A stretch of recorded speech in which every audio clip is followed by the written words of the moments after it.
So, firstly, I'd like to extend my warmest thanks to Luca for his, not just his organisation of this conference, but also for inviting me. And it was a good idea. I'm very pleased to have attended this conference. I've attended numerous conferences in the former Yugoslavia and other parts of the Balkans, and I can quite genuinely and heartfeltly say that this has been a thoroughly interesting conference. I have genuinely appreciated the quality and the insight and the focus of many of the papers, if not actually, I'm going to go out on a limb here, all of the papers that I've heard. Okay, there wasn't anything that made me fall asleep or think, oh no, what's this? Everything had at least something interesting in it. Yeah, you ask questions in every panel. So that's and I apologise for that. Yes, I felt like I was hearing my own voice as an echo sometimes, but no, but there were genuinely interesting things that I was hearing, and I wanted to, to know what the answers to the questions were that I was asking. Anyway, I hope the questions that I was asking were useful. Now, another thing, before coming out to Pristina for this conference, I did take the opportunity to speak to various friends of mine who work in government in Kosovo or run organisations in Kosovo, and I asked them a very simple question. I said, what are the burning political and economic issues which are currently under discussion within government circles, within the circles of business elites in Kosovo, and within the intellectual elite circles of Kosovo? And they gave me lots of different answers, but actually the answers weren't that diverse. Okay, there was a reasonable sort of core of answers that I could identify. And the three things which came up repeatedly were the privatisation process in Kosovo and general concerns about the privatisation process and some of the implications of neoliberal economic reforms, some of the things that we've been talking about. The other thing which came up repeatedly was the North. By that I'm clearly referring to the northern Mitrovica region in the north of Kosovo, the Serbian enclave and the implications of that, the negotiations with Serbia, etc. And that was another burning issue which came up repeatedly. And finally, something else which came up was the external context for Kosovo. How Kosovo relates to the European Union, its chances of European Union membership, its international relations, and also Kosovo's context within the region. Kosovo's relationship with the other countries in the former Yugoslavia and Albania. Now, thankfully, while sitting here for the last 2 days, I can see that these pressing issues, which I know to be in the minds of the intellectual elites and the business elites and the government in Kosovo, these pressing issues have been addressed in this conference. And I find it very reassuring when the conference material overlaps nicely with what I see to be the pressing issues in the country. Okay, so that was very heartening. If I could just very briefly highlight some of the issues which came up during the various panels. I am going to focus on the panels that came up yesterday and this morning. I'm not going to say quite so much about the panels that we've just heard. And it's mainly because that they should be fresh in our minds because we've just heard them. But it's also that I haven't had time to actually sit down and sort of work through them in my own mind and sort of scribble some notes. Okay, so I apologise for that. But if we can just take our minds back to the first set of presentations we heard, which were on the political economy and trade policy in Kosovo. And there was a couple of things that came out of that panel. We had the debate on tariffs, liberal trade policy, and whether a more liberal trade policy or a more controlled trade policy would be appropriate for Kosovo, where that might take us. And I thought that was very interesting. And what was interesting as well was that there seemed to be some sort of consensus on the fact that trade policy in Kosovo is not necessarily causing significant distortions, or there wasn't, you know, an alternative trade policy that had an overriding argument in favour of it. And then there was various issues that came up about the flat tax, and this again seemed to be some sort of idea about this sort of flat tax regime being an appropriate tax regime for Kosovo. I also remember that there were no clear ideas, despite this being raised continuously. There were no clear ideas on which aspects of Kosovo have a clear comparative advantage internationally.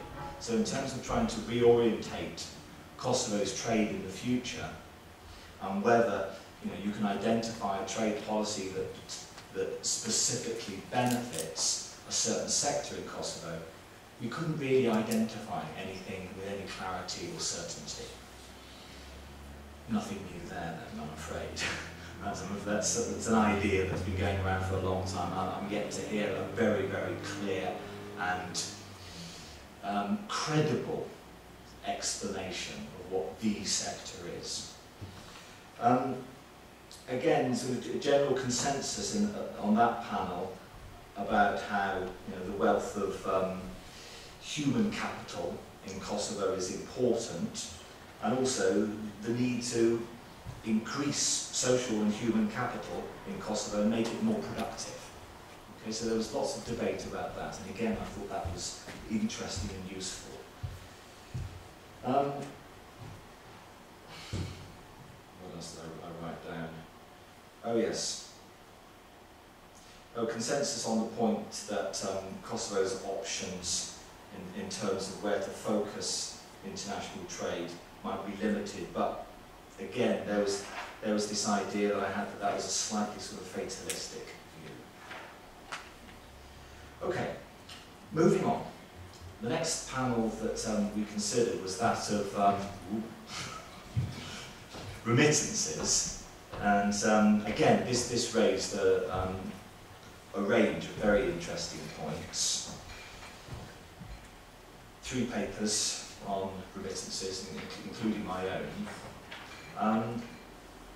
There was much debate about how remittances can be best used in the future, how we might be able to best mobilise this, you know, resource which is coming into Kosovo on a regular basis, how it could be perhaps more appropriately channeled towards either investments or some other types of developments, and not the things that it just naturally goes into without any sort of coordinated sort of control or sort of coordination of this flow of monies. Again, there was no sort of clear idea or consensus on what might be done in order to perhaps extract more benefit from the flow of remittances coming into Kosovo. But in many ways that's not surprising, because it's a very, very difficult task. Then there was considerable debate about this notion of the Dutch disease. I thought this was rather interesting, because several people used this concept of the Dutch disease, and it raised various questions, because I appreciate that when you use the term Dutch disease, it's a very loaded term. It tends to refer to a particular set of circumstances that occurred in a particular economy, Holland, at a particular time, and resulted in a particular set of consequences. The thing about Kosovo, which is interesting, is that we all seem to be, when referring to the Dutch disease, considering something which we can't ignore. The fact that you have this vast inflow of money, either coming in from the various donor organisations that are committing money to Kosovo, or money that's coming in various forms of investment, or money that's coming in as remittances, you know, that's one of the big ones.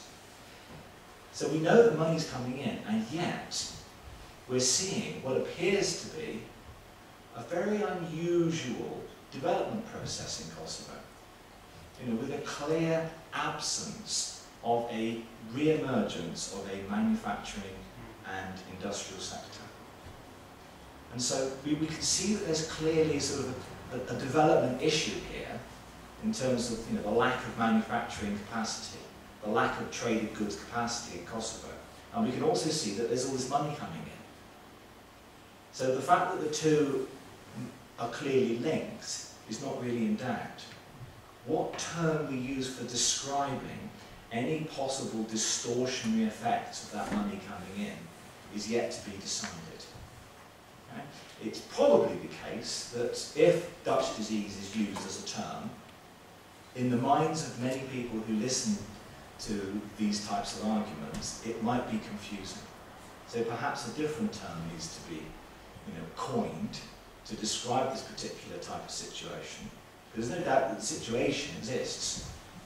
And perhaps Dutch disease isn't the appropriate term, but as yet we haven't found what the appropriate term is. So if anybody's got any suggestions on that, please come and see me afterwards. Next, we looked at the panel on neoliberal approaches to economic restructuring. That, again, is a very interesting panel. We had lots of debate about various forms of rent-seeking behaviour. I've written down here, okay, this idea that rent-seeking society theory refers not to economic rents, but to political authority as a resource. And the idea that this is a source of corruption, and there's a patron-client relationship. Some debate about whether Kosovo is an example of a rentier state. And again, no clarity on this. Okay, there was on the one hand this idea that perhaps donor money creates rent-seeking behaviour. On the one hand, no, and on the one hand, yes. As far as I could see, there was an argument that, well, donor money going into the hands of government can easily create rent-seeking behaviour.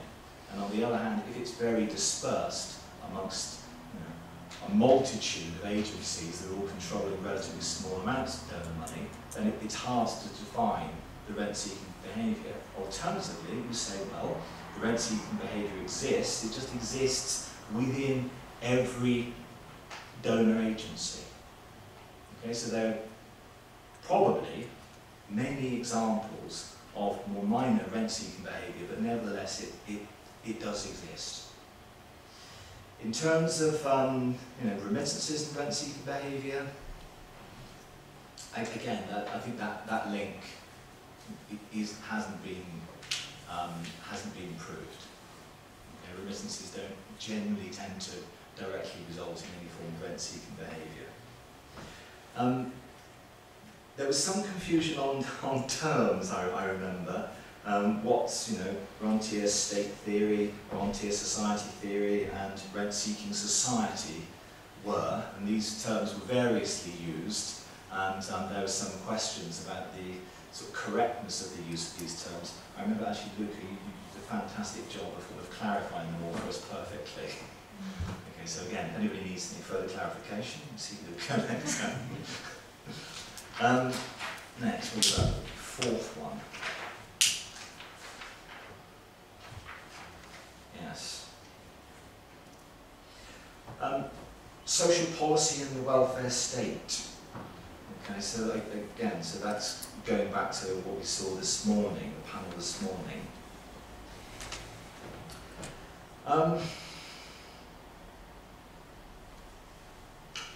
There's a clear sort of liberal tendency in the area of social policy in Kosovo.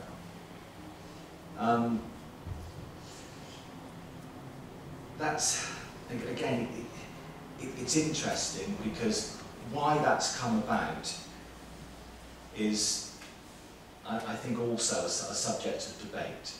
Okay? Because there was some commentary on this idea that the various agencies operating in Kosovo have had the effect, international agencies, perhaps even the IMF, had the effect of promoting this liberal tendency in terms of social policy in Kosovo.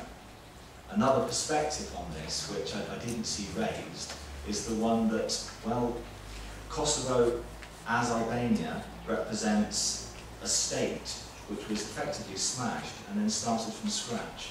Also, there's a legacy within the ethnic Albanian community in Kosovo of operating outside the state and operating in many ways which are similar to the way that the sort of, the neoclassical liberal economists would advocate that people behave outside the control of the state and conducting their own sort of economic relationships. There was this idea that Kosovo's liberal welfare regime promotes private actions to reduce risk. And I think that was also very important. In the absence of a secure welfare system, yes, the family becomes more important, remittances become more important, migration occurs, etc. I like particularly the idea of welfare policy in Kosovo being a form of emergency welfare. That was a very interesting sort of comparison that we saw, comparing different countries in the region and the different ways in which their welfare policy played out.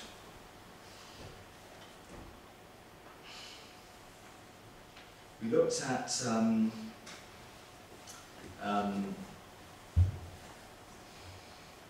the healthcare insurance fund as well. That was again sort of fascinating calculation on the idea that you can levy effectively an extra tax on individuals in Kosovo, and that it would be cost effective in terms of providing healthcare provision for the population here. And there were several points made about that. One, there's the question of what constitutes appropriate healthcare provision in Kosovo. And I remember making the point myself about whether healthcare provision should all be provided in Kosovo, or whether it might be more suitable or appropriate or cost effective to share healthcare provision with other countries. I suggested Turkey for the reason that it's well known by people in Kosovo that if you need serious operations or treatment, Turkey is a regular destination in order to have complicated or difficult medical treatment done. Will also interjected in a very interesting, important way, because as he pointed out, there is the possibility of a much closer type of cooperation in healthcare provision, simply by cooperating with neighbour countries in the Balkans, rather than involving Turkey. Okay? There might be reasons of a political nature for why that doesn't naturally sort of spring to mind when you think of cooperation in terms of healthcare provision, okay? But it's another point to consider. And then also, again, sort of going back to Will Bartlett's comment on this, there was the idea that healthcare provision could actually be provided through taxation rather than having another parallel form of revenue collection. And again, but something which could be considered.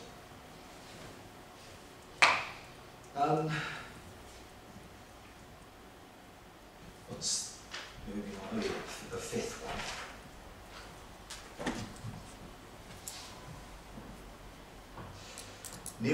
Fifth panel, neoliberal approaches to economic restructuring. And there was much debate here about possible benefits of closer cooperation with the IMF. I remember that was the initial presentation. This was interesting. I think that, again, the attractiveness of the neoliberal market-orientated solutions are important, but at the same time, I would question whether there is any clear evidence that these IMF policy prescriptions have been effective in other countries in the Balkan area. So that's something that can be looked at. We also had some talk, and I'm going to literally just say a few more words and then wrap it up.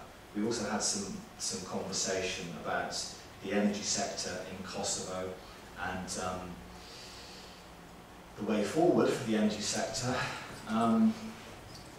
regulation versus less regulation. Again, that's an interesting debate, and the issue was raised about whether the energy sector in Kosovo is highly political. In some sense it is, and in some sense it isn't. And my thanks to Luca for talking all this through with me earlier, because at one level, yes, energy production in Kosovo, electricity production is political in the sense that there are enclaves that you can't cut off. The robustness of the collection system is unclear. But on the other hand, the political meddling by the government with KEK, okay, is relatively limited. Okay, so in that sense, it's not political, and in another sense it is. I'm conscious of the time, and I don't want to drone on. Okay, so unless anybody has got any questions that they want to throw at me, I'm going to thank you very much for listening, and call it a day. Thank you all for coming. It's been interesting 2 days. The plan is that we'll do this again in a year, and I hope to hear from all of you when you get back here next year. If you've got comments about the conference, please feel free to send them to Luca, because he's going to be really happy to get all of the wonderful emails saying about the good time that you had here. I want to thank him one more time for organizing this thing, because I think he's done a really good job. And I also want to take 1/2 second and thank the Balkan Trust for Democracy and USAID for the funding that they supplied for this. We couldn't do it without them. And on that happy note, there's one last thing. For those of you who prepared papers, you might want to finish with the comments that you've heard, sharpen them up, because Luke is still supposed to be trying to get us a publication for all of the conference papers in a special issue. So given the comments that you heard, you might want to take a second and do a little additions, and then we'll get back to you as soon as he knows what's going to happen. So again, thank you for all coming. We'll see you again next year.